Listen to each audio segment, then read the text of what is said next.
The woman is in the habit of sleeping wrapped in a towel, but every night after she fell asleep, a man hiding under her bed would quietly crawl out. The man would cover her mouth and nose with a cloth coated with a strong sedative. The woman will lose consciousness immediately. After making sure she was asleep, the man would go to the bathroom. He played soft music, turned on the faucet, and brushed his teeth with the woman's toothbrush. Then brazenly, he would shower in her bathroom. After showering, the man would slip into her bed. The man would then unwrap the towel wrapped around the woman and fall asleep peacefully while holding her. When her phone alarm rang the next morning, the man was gone. The woman felt incredibly tired, but she dismissed it as simply a lack of sleep. Even when she saw the towels neatly folded at the end of the bed, she dismissed it as an illusion of exhaustion. But while the woman was at work, a neighbor complained about strange noises in her apartment at night. Neighbors said her family couldn't sleep at night because of this. The woman firmly replied that her husband had been away on business for several months. She lived alone and didn't have a habit of staying up late. Unsure what to say, the neighbor reluctantly walked away. That night after get off work, the woman felt someone was following her. She turned quickly but saw no one. The dark hallway gave her a chill,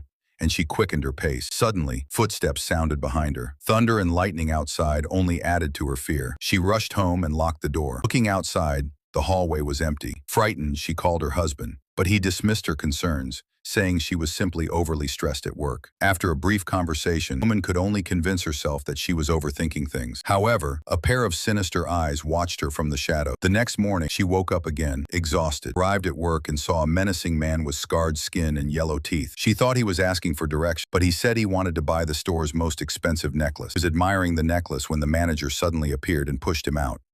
The manager assumed he was poor and not a real customer. Seeing the manager's unyielding attitude, the man reluctantly left. The manager turned to the woman and berated her for her lack of sales skills. He suggested she come to his house that evening for additional training. The woman refused, knowing he had ulterior motives. Then she noticed the menacing man watching from a distance. He saw everything. He pulled out a notebook, wrote something down, and then made a large cross. That evening, as the manager was driving home, the man appeared behind him. It turned out the man had tampered with the manager's car. At an intersection, a truck was blocking the road. The manager tried to brake, but the car didn't respond. The car crashed violently. Meanwhile, the woman, walking home, felt a chill run down her spine. She hurried home at once, but what she didn't know was that a dark fate was waiting for her.